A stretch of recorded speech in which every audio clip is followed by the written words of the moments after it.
Chapter 1. A big day for Ricky. Ricky wakes up and looks out of his bedroom window. It's a nice sunny morning. The sky is blue. He sits up in bed and remembers that this is an important day for him. Today is the day, he says to himself. Today, I'm going to try out for the basketball team. Ricky's school, Howard High, has the best basketball team in the state. They win every game that they play. They also have the best coach, Mr. Bergman. Training with Coach Bergman is difficult and tiring. He makes the team practice every day after school and twice on the weekends. He's a tough coach, but that's why the Howard Hawks are the best. All the boys want to be on the team, and today Coach Bergman is going to choose the players for next season. Ricky's a good player, but he's only a junior, and there are a lot of senior boys who want to play too. Ricky's mom interrupts his daydreaming. "Ricky, time to get up," she calls from the kitchen. "Yeah, Mom," Ricky answers. He jumps quickly out of bed. He has a shower and goes downstairs. His father is at the stove cooking breakfast, and his mother is making coffee. "Good morning, Ricky. Do you want 2 eggs and toast this morning?" his father asks. "It's a big day for you, son. You have your team tryouts. You need a good breakfast inside you." "Yes, thanks. 2 eggs, please, Dad," replies Ricky, grinning. "I'm nervous, too," he adds.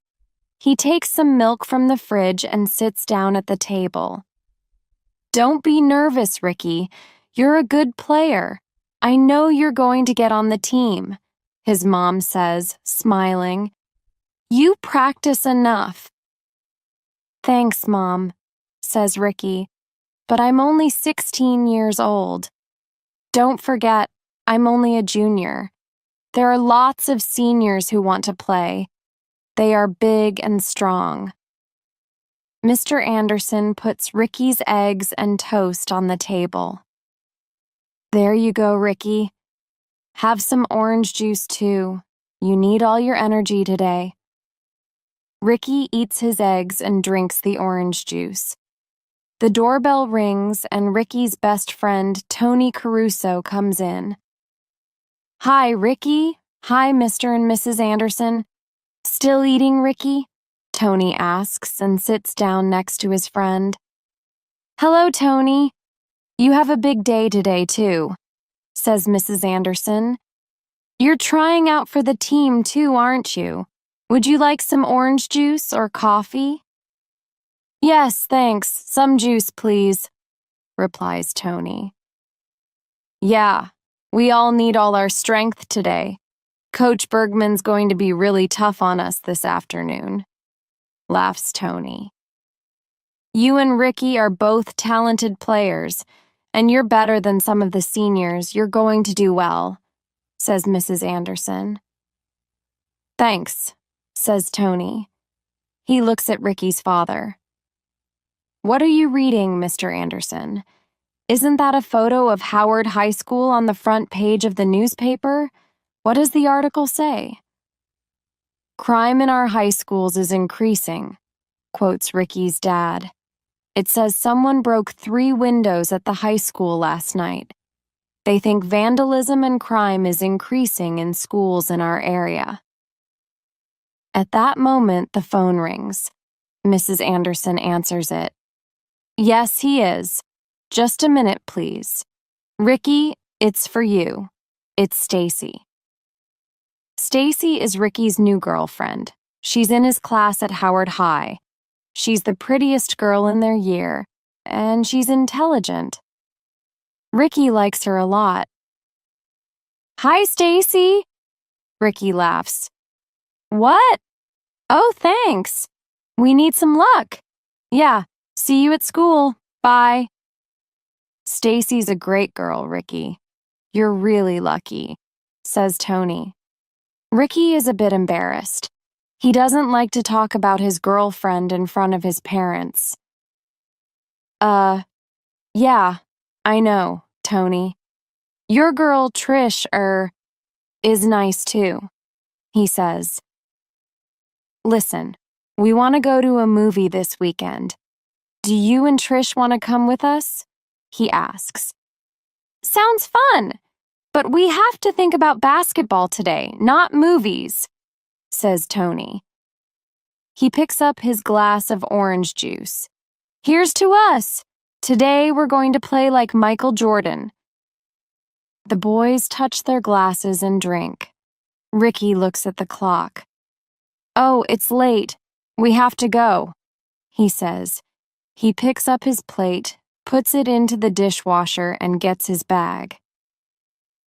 Thanks. Mom, Dad, see you later, he calls.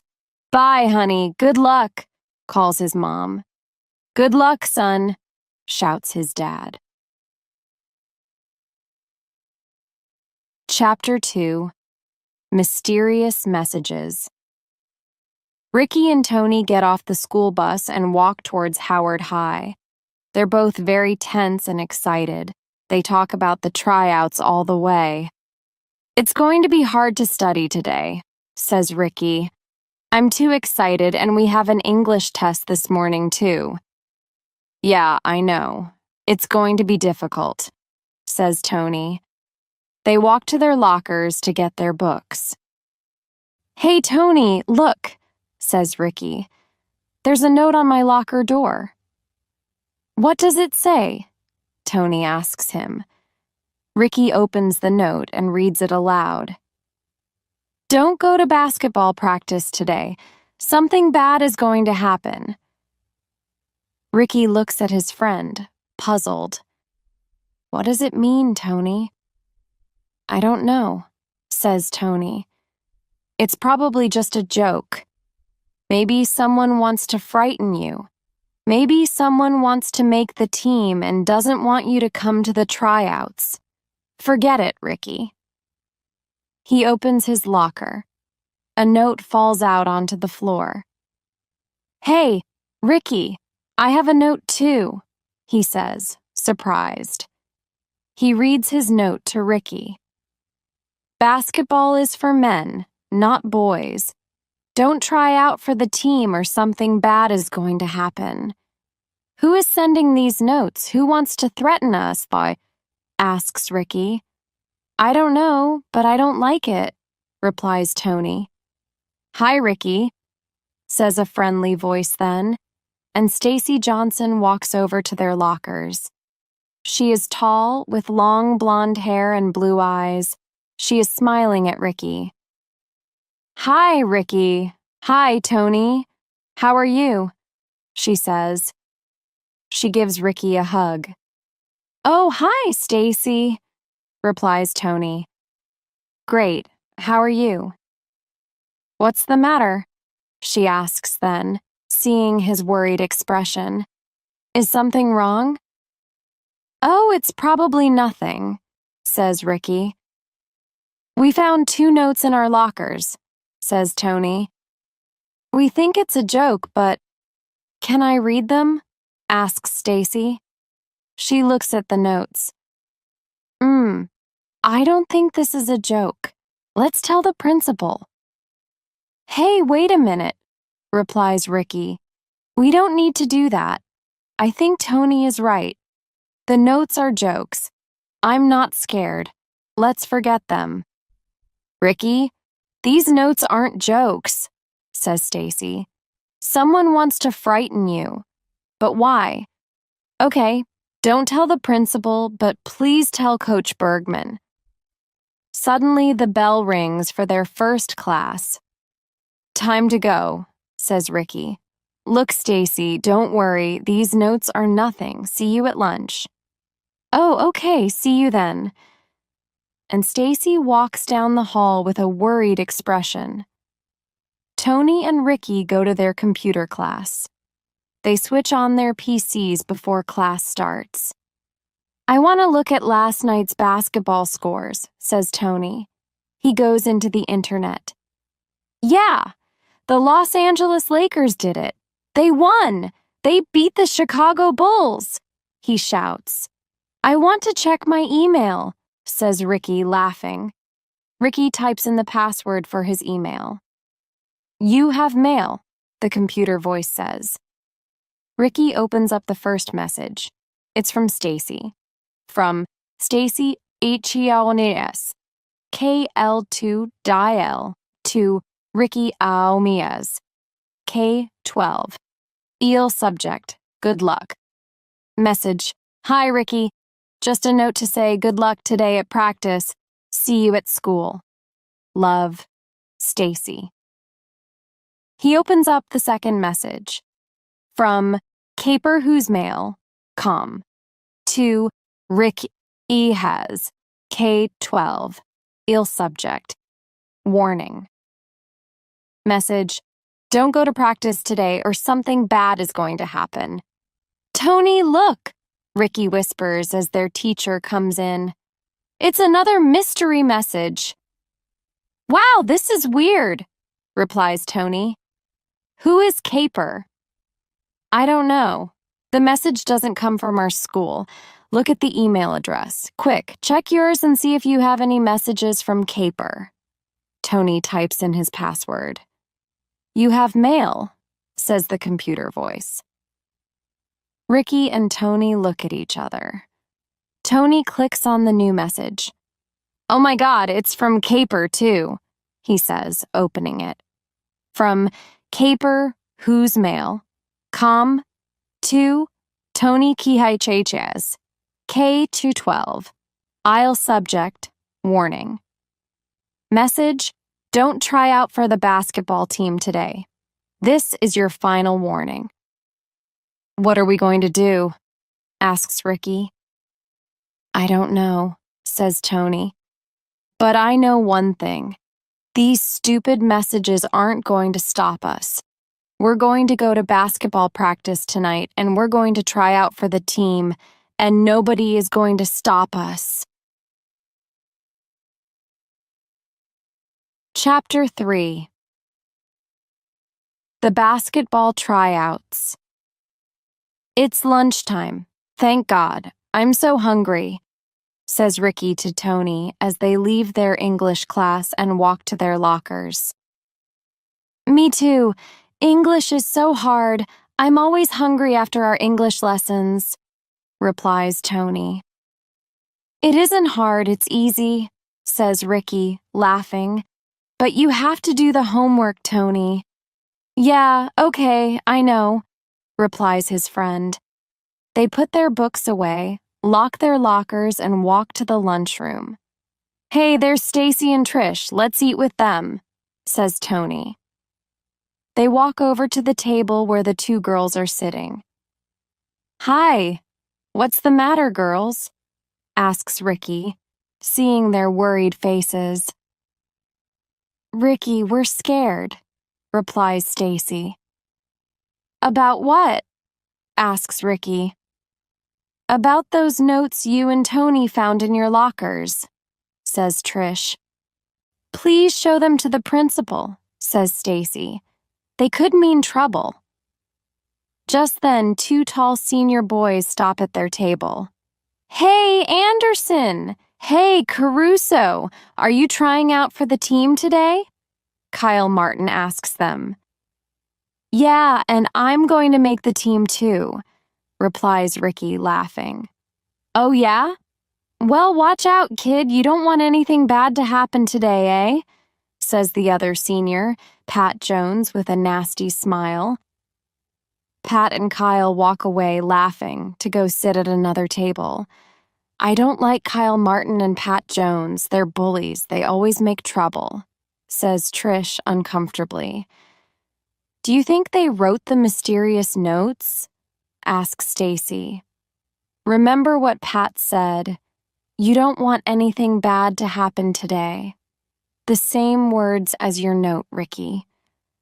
No, I don't think they wrote the notes, replies Ricky. They're creeps, but they just want to play basketball. Writing notes and sending emails is not their style. Sending email threats? What do you mean? Says Stacy, looking at him. Oh, nothing, honey. Forget it, replies Ricky quickly as he sees Tony's expression. Let's talk about something else, says Tony. What movie do you want to see this weekend, girls? After school, Ricky and Tony go to the changing rooms to get ready for the basketball tryout. While they are putting on their sports clothes, Pat Jones comes in. He pushes Ricky roughly. Ricky falls against the lockers. Hey, watch out, Pat, shouts Ricky angrily. Why? What are you going to do, kid? Pat laughs and walks out of the changing room. Forget it, Ricky, says Tony calmly. He wants you to get angry. He wants you to play badly so you can't get on the team. Yeah, you're right, Tony. He's a moron, says Ricky after a moment. Come on, let's go out there and show them who's the best. Ricky and Tony walk out onto the basketball court grinning. Okay, everyone, onto the court, shouts Coach Bergman. 25 boys get up and run onto the basketball court. 25 boys want to be on the team, but only 12 boys are needed. Everyone is nervous. The players practice for an hour. Finally, Coach Bergman shouts, Okay, we are going to play a game now. I want to watch you play so I can choose the boys to be on the school team. Play hard and play well, boys. Good luck. Tony and Ricky and 3 other boys are in Team A in the white shirts. Pat Jones and Kyle Martin are in Team B with some of their friends. They're wearing the red shirts. Coach Bergman blows his whistle and shouts, Let's play!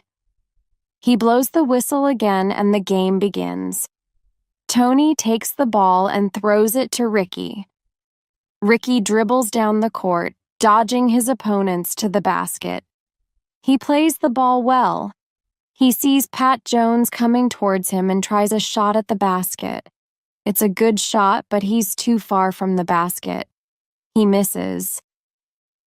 Tony catches the ball on the rebound and shoots. Swish! The ball goes straight into the basket. 2 points for Team A. Kyle Martin catches it and runs off down the court. He crashes into Tony, who falls to the floor. Hey, Martin, watch out, shouts Coach Bergman. Sorry, Coach, shouts Kyle. Hut Ricky sees him look at his friend Pat and grin. The teams play for 15 minutes. In the end, Team A wins by 16 points to 12. What do you think? Asks Ricky as he wipes his face with his towel.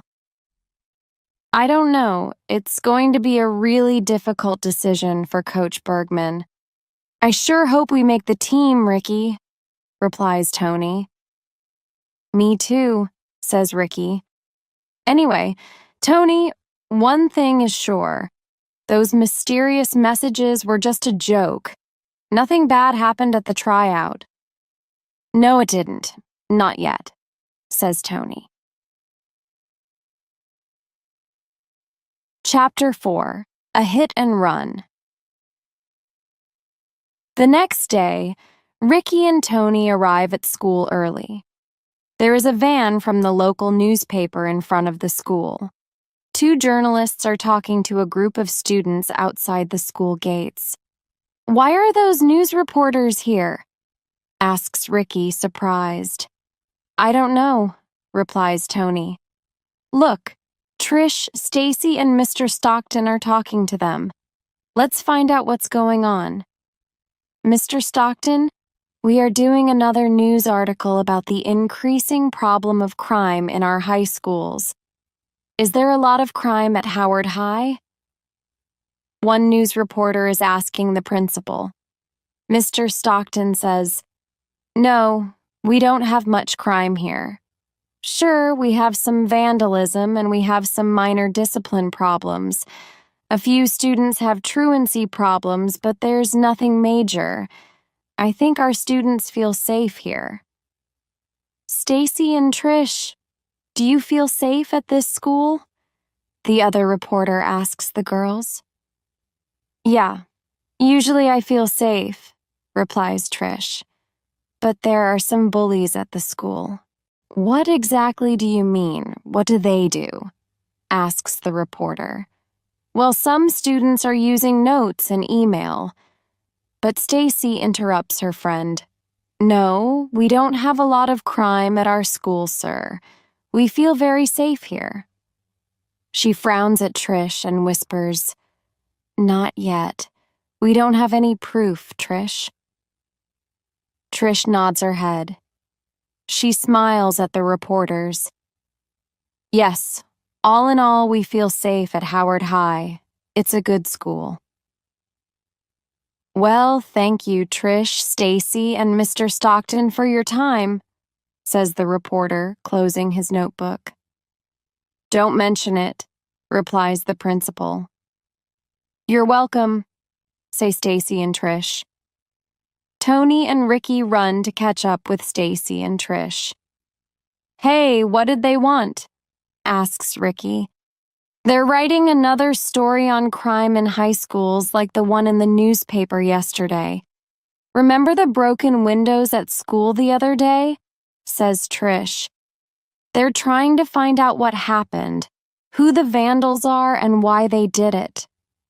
So why were they asking you? Asks Tony. I don't know. Maybe because we're so gorgeous, jokes Trish. Ricky, you and I have two famous girlfriends, he replies, and everybody laughs. Hey, what happened at the tryouts yesterday? Stacy asks then. Are you two on the team? We are going to find out at lunchtime, says Ricky. Let's meet at the gym then, says Trish. Okay, see you there, replies Ricky. The four friends meet at the gym later. Tony and Ricky see two boys standing near the coach's door. Their heads are down. They're not smiling. Oh no, says Ricky. Eric Kaplan and John McMillan aren't on the team. Look at their faces. They're seniors too. I think they're very good players. Well, obviously, Coach doesn't agree. Keep your fingers crossed, says Tony. Let's hope we make the team. They walk to the notice board outside Coach Bergman's door and look at the team list anxiously. Yahoo! Congratulations, Ricky and Tony, cries Trish suddenly. You're on the team. Look, there are your names. Hey, that's great, shouts Stacy, hugging Ricky. You're the best. Eric Kaplan comes over to them. You were lucky this time, Caruso and Anderson, he says furiously. But remember, you're just kids. Coach made a big mistake. And he walks away. Why is he so angry with you? Asks Trish. I suppose it's because he's a senior, but he isn't on the team, replies Tony, shrugging his shoulders. Okay, but why is he so nasty? He's really hostile, says Trish, puzzled. Hey, forget Eric Kaplan. He's an idiot, says Stacy. Let's celebrate, guys. Let's go have pizza for lunch. Ricky, Tony, Stacy, and Trish walk out of the school towards the pizzeria, laughing and talking. Ricky turns to say something to Stacy as he steps off the curb. Suddenly, a car with dark windows comes round the comer. It speeds towards Ricky, getting faster and faster.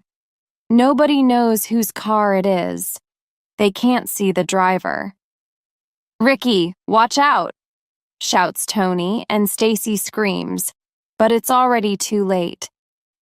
The car hits Ricky and knocks him down onto the road, then speeds off without stopping. He lies on the road. His face is white. His friends surround him. "Ricky, Ricky, are you all right?" cries Stacy. "Ricky, can you hear us?" shouts Tony. A small pool of blood is forming under Ricky's head. His eyes are closed. He doesn't reply. Chapter 5. Emergency. "Ricky? Ricky, can you hear me?" asks Mr. Stockton. The principal kneels next to Ricky and puts his hand on his head. Ricky is lying on the ground, but he isn't moving. His eyes are still closed. "Stacy, call Ricky's parents and tell them about the accident. Tony and Trish, ask for an ambulance. Ricky needs to go to hospital."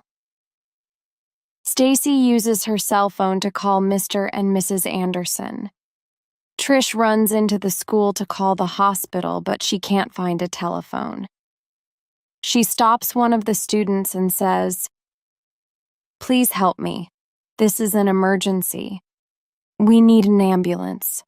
Can I use your cell phone?" The girl looks shocked. She gives Trish the phone. "Hello? 911? We need an ambulance at Howard High School immediately. There has been a road accident. It's an emergency. Please hurry." "Ricky, can you hear me?" asks Mr. Stockton again. He looks at Stacy. "Stacy, you try. He knows your voice," he says. Many of the students are coming out from the school now. They stand together, pointing at Ricky and talking. "What's the matter?" asks one girl. "Ricky Anderson had an accident. A car hit him," replies another girl. "Is he dead?" says the first. "Oh God, I don't know, but he isn't moving." Stacy is trying to talk to Ricky. She is crying, but she tries to make him hear her voice. "Ricky, can you hear me, honey? Ricky, it's Stacy. Please say something." Mr. Stockton looks carefully at Ricky. He's breathing normally. I don't think he is hurt badly, but his head is bleeding. He could have concussion. Mr. Stockton looks at the crowd of curious students. "Did any of you kids see the accident?" he asks. "Yes, me," says Charlie Bell. "A red car came out of the parking lot very fast. It went straight at Ricky and knocked him down." "What about the driver?" asks Mr. Stockton. "Who was it?" "I don't know. The car had dark windows, but I think there were 2 people in the car," replies Charlie. "Did you recognize them?" asks Mr. Stockton. "No, sorry, Mr. Stockton," replies Charlie. Suddenly, Ricky moves a little bit. He groans. "Oh, my head hurts," he says. "Oh, Ricky, you're okay," cries Stacy. She holds his hand. She is crying. "My leg. I can't feel my leg," Ricky says weakly. "Help me, please." Tony kneels down next to his friend. "Ricky, listen. Don't move. The ambulance is coming. Your parents are going to the hospital," he says. Ricky is very weak. He can't speak Hut. He nods his head. The ambulance drives up to the school, its siren flashing, and 2 paramedics get out. "Move, please, kids," says one of the men. "We want to talk to the boy." "What's your name?" the paramedic asks Ricky while his colleague examines him carefully. "Ricky." "Anderson," replies Ricky very quietly. He tries to move and groans with pain. "No, don't move, son. Where's the pain?" asks the paramedic. "In my head and in my leg," replies Ricky. "What happened?" asks the other man, looking at Mr. Stockton. It was a hit and run, says Mr. Stockton. A car knocked him down, then drove away. In that case, we must inform the police, replies the paramedic, pressing a number on his cell phone. They put Ricky on the stretcher and take him to the ambulance. Stacy gets into the ambulance too. Ricky, don't worry. You're going to be okay. I'm going to the hospital with you. She holds his hand. Are you a relative, miss? Asks one of the men.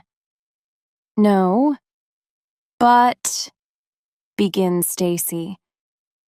I'm sorry, miss, but you can't come in the ambulance, says the paramedic. Stacy gets out again.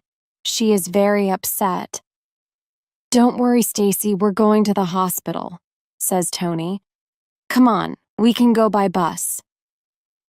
Trish, Tony, and Stacy are shocked by Ricky's accident.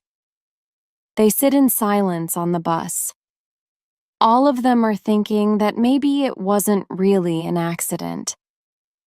We have to find the driver of that red car, says Stacy. I'm sure he has some connection with the notes and emails you guys got. Those notes were not a joke. Someone wants to hurt Ricky. And Tony, you're next. Chapter 6. In hospital. The ambulance arrives at the hospital. Mr. and Mrs. Anderson are already there. They watch anxiously as the paramedics pull the stretcher out of the ambulance. Oh, Ricky, are you all right? Asks his mother. She runs to her son's side. Yes, I think I'm all right, Mom, replies Ricky. Don't worry. What happened, son? Asks his father. You can tell your parents the story later, says one of the paramedics. You must rest now. Then the doctor is coming to see you. They take Ricky to the accident and emergency department and put him to bed. When they move him from the stretcher, his leg hurts very much. His parents are worried when they see the pain on his face. What's the matter with Ricky's leg? The doctor is coming soon, the paramedic tells them, and leaves the family alone in the room. Ricky starts to tell his mother and father the story. We were all walking out of the school gates. One minute Tony and I were talking about the basketball team, and the next minute a car knocked me down. I don't remember anything after that, he says. Basketball team? Asks Mrs. Anderson. Oh, yeah, Mom, I made the team. Our names are on Coach Bergman's list, says Ricky. He smiles and then he groans in pain as his leg starts to hurt again. His mom takes his hand. Don't worry, honey, the doctor is coming now, she says. At that moment, Trish, Tony, and Stacy arrive. Ricky, how are you? Asks Stacy. She comes over to the bed. She takes his other hand. I'm all right, Stacy. Thanks, Ricky says, smiling. The doctor is coming to examine him now, Stacy, Mrs. Anderson tells her. We know about the accident, says Mr. Anderson to Tony. Do you know who the driver of the car could be? No, I'm sorry, Mr. Anderson, I don't. I didn't recognize the car, replies Tony. The car has dark windows, adds Trish, but Charlie Bell thinks there were 2 people inside. It must be someone who hates Ricky, says Stacy sadly. Hates Ricky? Who could hate him? Asks Mrs. Anderson, surprised. Tony frowns at Stacy. He doesn't want her to tell Ricky's parents about the mysterious messages. A nurse comes in then and introduces himself. Hello, I'm Drew Carlson. I'm your nurse. Ricky, please put this thermometer under your arm. I'm going to give you an injection to stop the pain, then the doctor wants to do some tests on your leg. He turns to the others.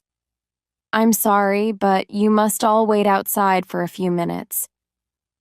Hello, Ricky. I'm Dr. Brown. How are you feeling? She asks kindly. Not too bad, doctor, but my leg hurts a lot, replies Ricky. Let's have a look, she says. She feels Ricky's left leg. Ricky cries in pain. I want some x-rays of that leg, says the doctor to Nurse Carlson. Please take Ricky to the x-ray room. I think your left leg might be fractured, Ricky, but don't worry, it's not too serious. We can fix it. Can I still play basketball, doctor? I made the school team today and I want to play in the championship this year, says Ricky. Congratulations, replies Dr. Brown. But I don't think you can play basketball for some time. We must put a plaster cast on your leg and you need to rest it for a few weeks. But we start basketball practice on Monday, says Ricky desperately. Sorry, Ricky, says Dr. Brown. Now I want to talk to your parents. And she leaves him alone. Ricky's friends come back in. Ricky, we were talking about the notes you and Tony received at school. The notes were right. Something bad did happen, says Stacy. But who is behind all these threats? Asks Trish. I don't know, says Tony. What about Caper? That's the name on the emails. I think we have to find the driver of the car, says Trish. Who has a red car in our school? That's going to be impossible, Trish. I think it was a Subaru.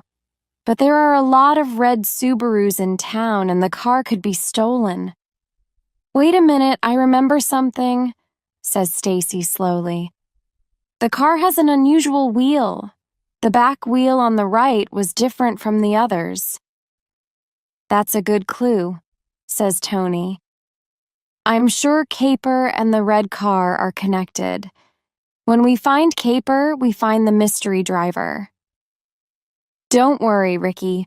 We're going to find out who is doing all this, says Trish to her friend, and Stacy and Tony nod in agreement. You bet. Chapter 7. More from Caper. The next day, Ricky comes home from the hospital. His friends telephone him from school. Stacy puts her phone on speaker so that they can all talk to Ricky and hear him. Hi, Ricky. It's us. How are you? Asks Stacy. I'm fine, says Ricky. But my leg's in a cast, so I have to stay in bed. I want to be at school with all of you. It's boring here at home alone. You need to rest so that your leg can get better, says Tony. I'm going to talk to Coach Bergman today. I think he's going to let you stay on the team. He's a good guy. Thanks, Tony, replies Ricky. Oh, and a news reporter is coming over to my house today. She wants to interview me about the accident. I'm going to be on TV. Mr. Stockton wants to see us today, too. We're going to tell him about Caper, says Stacy. I don't think that's a good idea. He's going to think we're just stupid kids, says Ricky. We have to find out some more about Caper first. We need more proof. Then we can tell the principal. Okay, agrees Tony after a pause. But I don't like it. These people could be dangerous. Look what happened to you, Ricky. Ricky hears the school bell ringing. We have to go to class now, says Trish. See you after school. Bye. Later that day, the doorbell rings at Ricky's house. Mrs. Anderson brings a news reporter, a sound technician, and a cameraman into the living room. Ricky is lying on the sofa. The cameraman sets up his camera and begins to film the interview. The sound technician holds the microphone over their heads and begins to record their conversation. The news reporter introduces herself to Ricky. She asks him a lot of questions about crime in his school, the accident, and his injuries. She thinks Ricky's accident could be connected to the vandalism at school. Ricky isn't sure. He tells her about the basketball team and how he can't play in the championship until his leg gets better. But he doesn't tell her about Caper and the messages. He doesn't tell her that he suspects some of the basketball players. He knows they can't prove there is a connection between them and the accident. Not yet. During lunchtime at school, Tony, Trish, and Stacy go to the computer room. Tony opens his email. There is another strange message. It says, from Caper Whose Mail. Com to Tony CH8, K12.il. Subject, warning. Message, Anderson's accident wasn't an accident. You are next Caruso. Tony, I don't like this, says Trish. Let's tell Mr. Stockton now. Not yet, Trish. I want to send our friend Caper an answer this time, says Tony. He hits the reply button and writes his message. From Tony Ciez, K12, ill to Caper Whose Mail, com. Subject, challenge. Message, I'm not afraid. We're going to find you. Start running, sucker. Tony, do you think that's a good idea? Asks Stacy. If Caper gets angry, who knows what he's going to do? I want to provoke him, replies Tony. I want to know who Caper is. I think if he gets mad, he's going to make a mistake, and then we can identify him. Let's go to Ricky's house and talk to him about it after school, suggests Stacy. We can make a plan. Good idea? Agrees Trish. 4 heads are better than 3. After school, the friends go over to Ricky's house. How's your leg, Ricky? Asks Tony. It really hurts. I don't know when I'm going to be able to walk, much less play basketball, answers Ricky gloomily. How was school? Tony got another email from Caper, Trish tells him. We're worried. Tony tells Ricky about the message and his reply.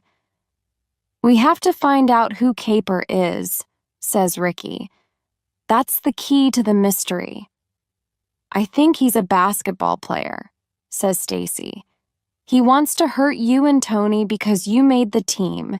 If you two can't play, Coach Bergman is going to need 2 more players. Maybe Caper hopes to get on the team that way. Maybe it's Kyle, says Trish. Remember, he knocked you down at practice, Tony. Yeah, but maybe it's Pat. He said something bad was going to happen in the lunchroom, answers Ricky. Or maybe it's Eric or John. They're seniors and they're not on the team, adds Tony. How can we find out who Caper is? There are too many suspects, says Stacy. Listen, replies Ricky. I have an idea. Chapter 8. Ricky's Plan. His friends listen carefully as Ricky explains his plan. I want to have a party. I want to invite all the players from the tryouts. Maybe one of the players knows something about the messages and the accident, he says. Do you think Caper is going to come? Asks Stacy. If he's one of the players, he's going to be invited, replies Ricky. I think it's a dangerous idea, says Trish. This Caper is a dangerous person. He could do something to hurt you or Tony at the party. But we want to find out who Caper is. answers Tony. He wants to stop us from playing basketball, but I'm not going to let him. The friends plan the party. They're going to have a lot of food and drinks. They are also going to have music and dancing. The party is going to be in Ricky's backyard. Tony says he can bring his new CD player, and Trish and Stacy are going to buy the food. Ricky makes a list of 25 people to send invitations to. The friends write the text of the invitation together. It says, "You are invited to Ricky's get well soon and birthday party." On Friday, February 4th at 9 p.m., where Ricky Anderson's house, 495, Columbus Drive. Friday night comes at last. Everything is prepared for the party. There are hot dogs, burgers, salads, and chips. Tony brings the Cokes and sodas. Ricky walks with his crutches out into the backyard. Tony is putting up lights and setting up the CD player. "Sorry that I can't help much," says Ricky. "Hey, don't worry. You have to rest so you can get better quickly. Then you can play basketball again." The doorbell rings. "Oh, here is our first guest," says Ricky. "I want to answer the door. Remember our plan, everybody." The others nod. They are going to try and find out about Caper by talking to the players during the party. They need to know who is jealous of Ricky and Tony and who drives a red Subaru. They also need to find out who uses email a lot. Could the name Caper be a code word for something? The friends all feel excited and tense. What's going to happen tonight? Two of the basketball players from the team are at the door. "Hi, Ricky," says Anthony. "Good to see you. How are you? We miss you at practice." "I miss it too, but Tony always tells me about it," replies Ricky. "You guys work hard. The party's out back in the yard. Have fun." Later, Stacy is talking to Ricky when the bell rings again. "Oh, hi, Pat. Hi, Kyle," says Ricky. "Nice to see you. Come in. The party's in the yard." "Thanks, Anderson. We're here with Eric Kaplan and John Roberts." "I don't see them," says Stacy, looking out into the street. "Where are they?" "Oh, they're parking the car," replies Pat, looking away. "In the next street?" asks Stacy incredulously. "Oh, Eric's car makes a lot of noise, so he's parking it in the next street," replies Kyle quickly. "He doesn't want to annoy your neighbors." That doesn't sound like Eric Kaplan at all, thinks Stacy. He's not usually so considerate. Eric and John arrive soon after and join the rest of the party. The music is playing loudly and a lot of people are dancing. Trish notices Eric and Pat talking together in a dark corner of the garden. She looks around to see if anyone is watching her, then goes around the trees behind them so that they can't see her. She goes nearer and listens to them. "They don't suspect anything," Eric is saying. "They're too stupid." "Well, it was a risk to bring the car tonight." "That wasn't clever, Eric," replies Pat. "I parked it in the next street so they can't see it, and the mechanic is going to change the wheel on Monday. No one will recognize my car then," says Eric. "I hope not. We could get into trouble." Pat is nervous. "Hey, don't worry, Pat.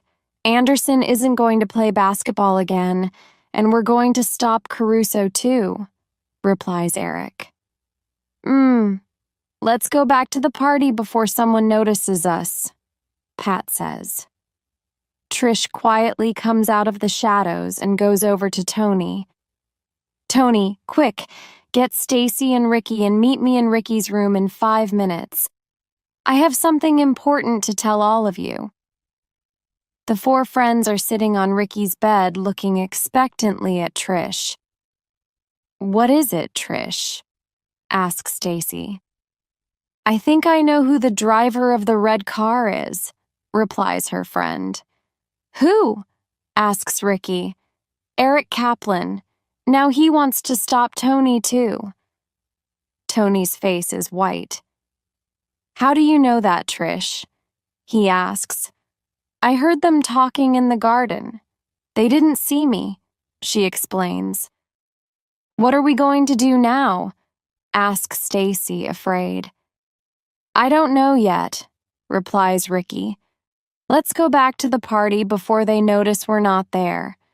Perhaps we can catch them out if they think we don't know anything." Chapter 9. The Caper Mystery is Solved. It's 1:00 a.m. and the party is finished. The last guests leave and the four friends start clearing up. "The party was a success," Tony is saying, "and so was our plan. Now we know the driver of the car, but the seniors don't think we know anything. Trish, you're a good detective. I'm going to call you Miss Marple." They all laugh. "Yes, you are like Agatha Christie's detective Miss Marple," jokes Ricky. Trish smiles. "Sorry, everyone," says Stacy with a serious face. "But in fact, we don't know Eric is the driver. All we know for sure is that the red car is his. Maybe another person drives it sometimes. We need more information. And we need more proof to connect Eric with Caper," adds Tony. They sit in silence, thinking. "There must be a clue in the emails that can lead us to the culprits," says Stacy.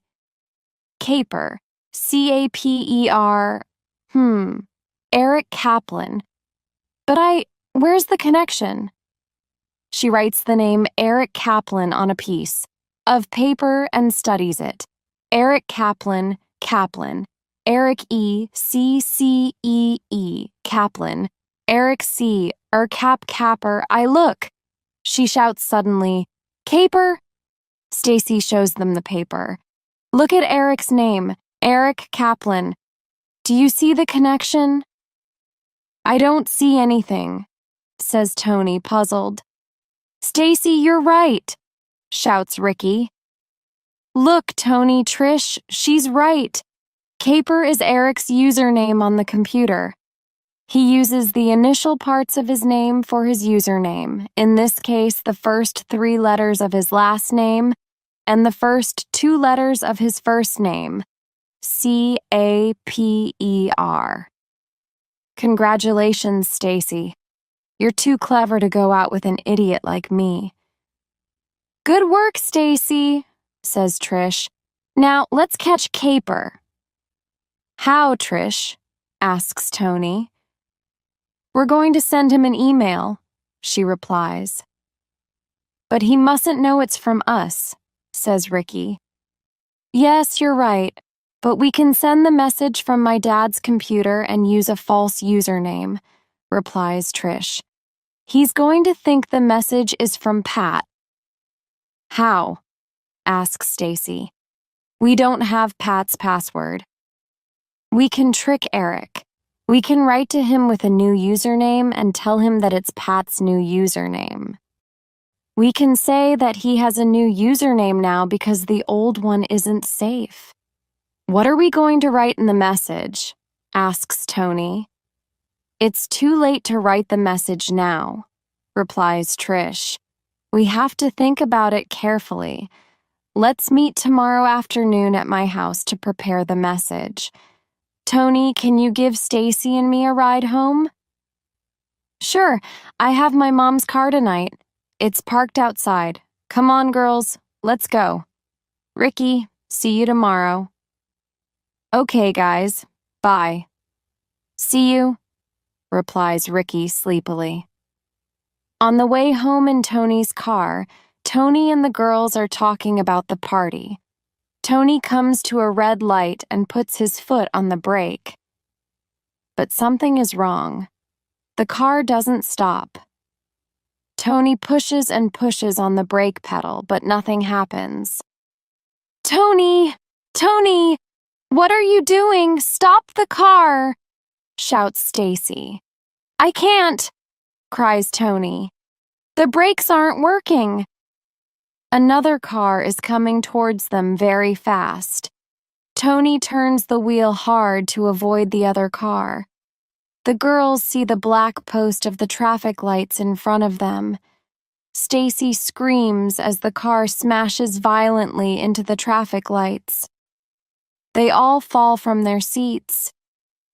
A few minutes pass. They sit immobilized with shock. Trish recovers first and turns to look at her two friends. Tony is slumped over the steering wheel. He isn't moving. His eyes are shut. He looks very pale. "Tony!" cries Trish. "Oh my God! Tony! Tony!" Chapter 10. A Close Call. "Tony, Tony, are you all right?" repeats Trish, shaking him. At first, Tony doesn't react. Then, slowly, he lifts his head. "Trish? What happened?" "We hit the traffic lights," says Stacy. "Are you okay?" "The brakes," says Tony. "The brakes don't work. It's strange. Oh, look at my mom's car. It's a wreck." "Don't worry about that now, Tony. Let's leave the car here and call a taxi. We all need to go home and rest." "Caper said I was next," says Tony slowly. "This situation is getting really dangerous. I'm scared." "Don't think about it now," says Stacy. "Let's just go home." The next day, Tony, Ricky, and Stacy arrive at Trish's house after lunch. Trish is sitting at the computer. She types a new username and starts writing the message to Eric Kaplan. To Capper Who's Mail, com, from Cool Guy Who's Mail, com. Subject, change of username. Eric, it's P. I have a new username. The old one wasn't safe anymore. We must be very careful. No one must be able to connect us to the accidents. C and A aren't going to do anything. They're too scared. They're ready to quit the team, I think. But we need to cover our tracks. Let's talk tomorrow after school. Cool Guy. "There," says Trish. "Now let's see if Eric or Caper replies and gives us some written proof." She sends the email. The friends go to make some coffee. When they come back, there is a reply to their message. It says, to Cool Guy Who's Mail, com. From Capper Who's Mail, com. Subject, change of username. Cool Guy, Anderson and Caruso don't know anything. No one can connect the accidents to us. Quit worrying. No one can touch us. See you tomorrow. Caper. "That's it," shouts Trish. "We've got them." She prints the message and puts it in her school hag.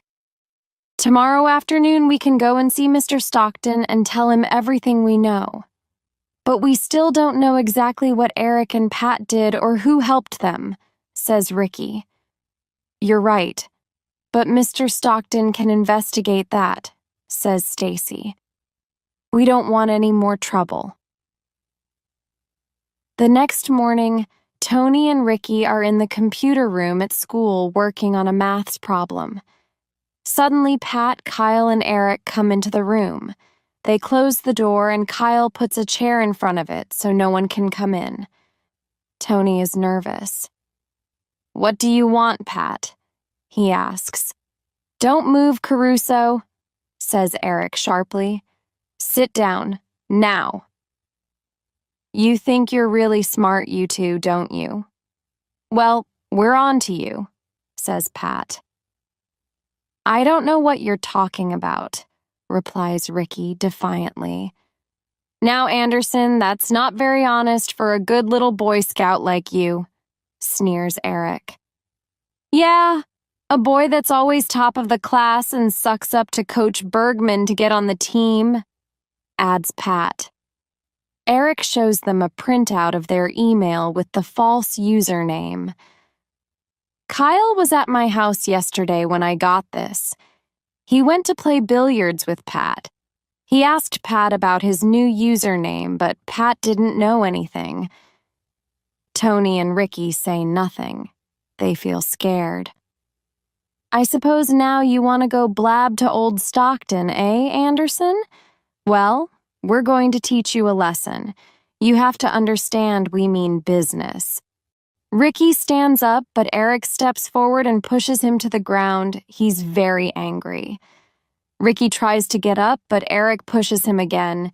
He pulls Ricky's hair and lifts his arm to punch him. Get off the basketball team, Anderson. I'm going to fix you.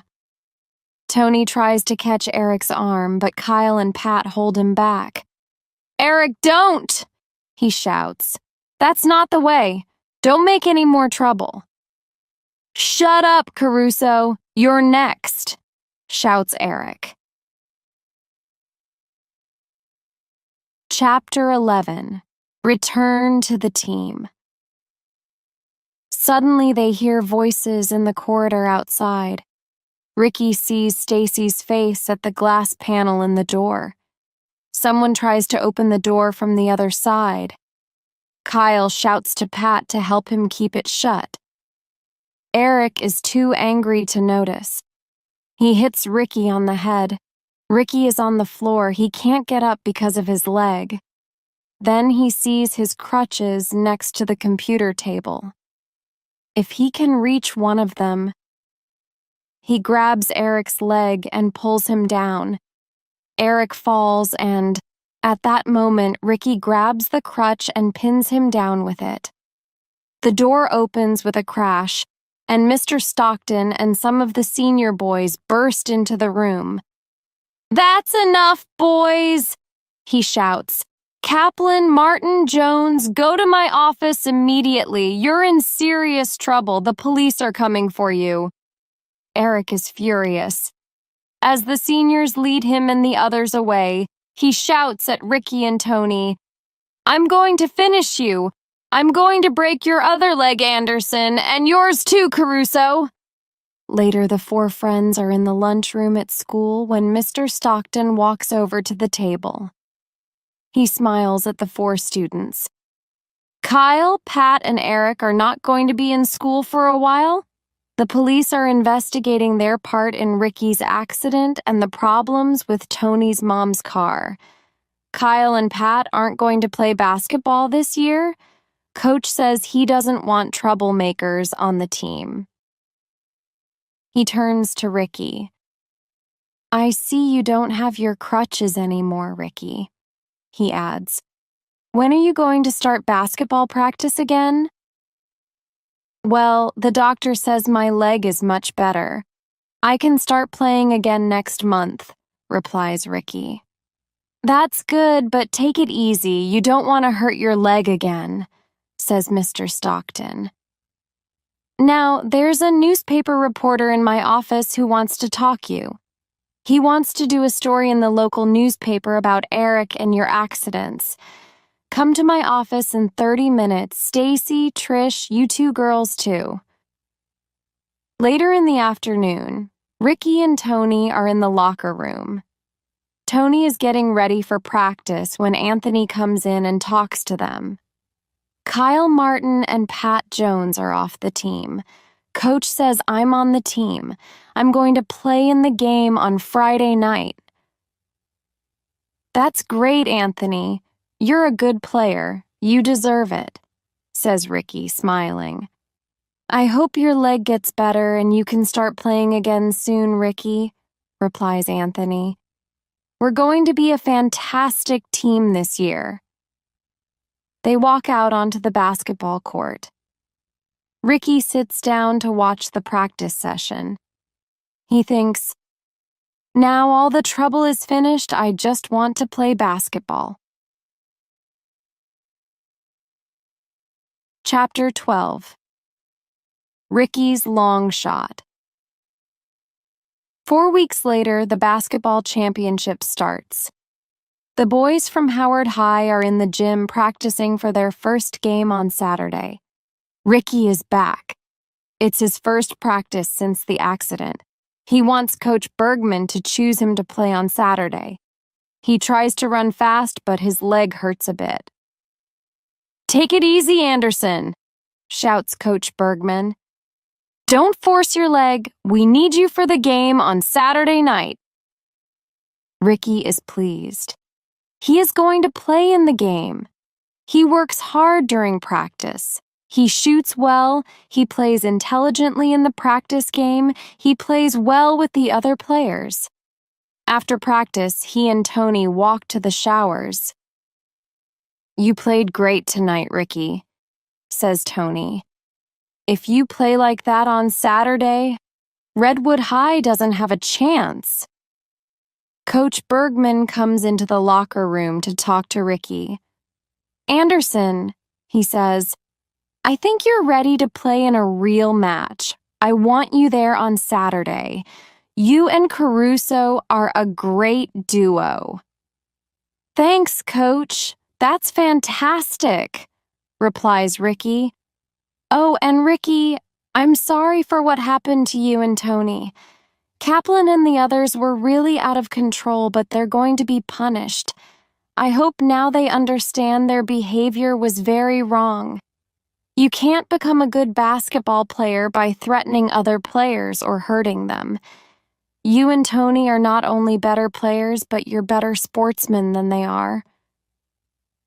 "Thanks, Coach," says Tony. "We're going to work hard.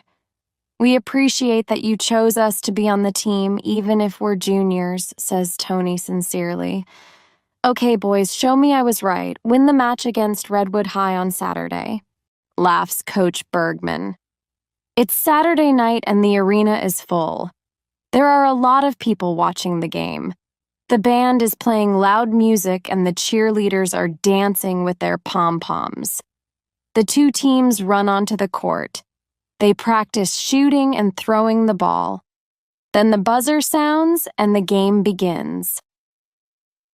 Coach Bergman calls his players into a group. "Well, guys, this is our first game of the year. Redwood has a good team. It's going to be a tough match. Do your best." All the players nod. They join hands in a circle and shout, "Go, go, go! Fly high, Howard Hawks!" The crowd jumps to its feet. Everyone is clapping and shouting, "Go Hawks!" Some people wave flags with pictures of hawks on them. The team feels the energy of the crowd. They are excited and tense. They want to win. At halftime, the score is 46-40 for Redwood. Both teams are playing very well. At the end of the second half, the score is even at 63-63. There are only 15 seconds left. The crowd is wild with excitement.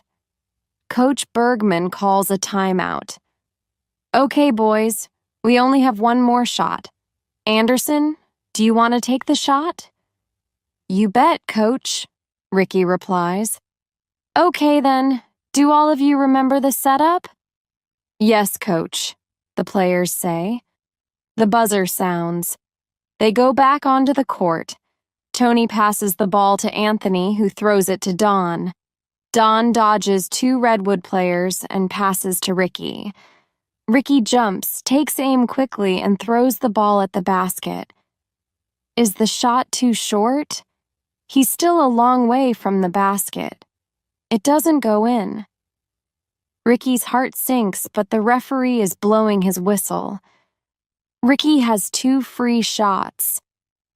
He goes to the free throw line. He takes aim and shoots. The ball hits the basket, but it doesn't go in.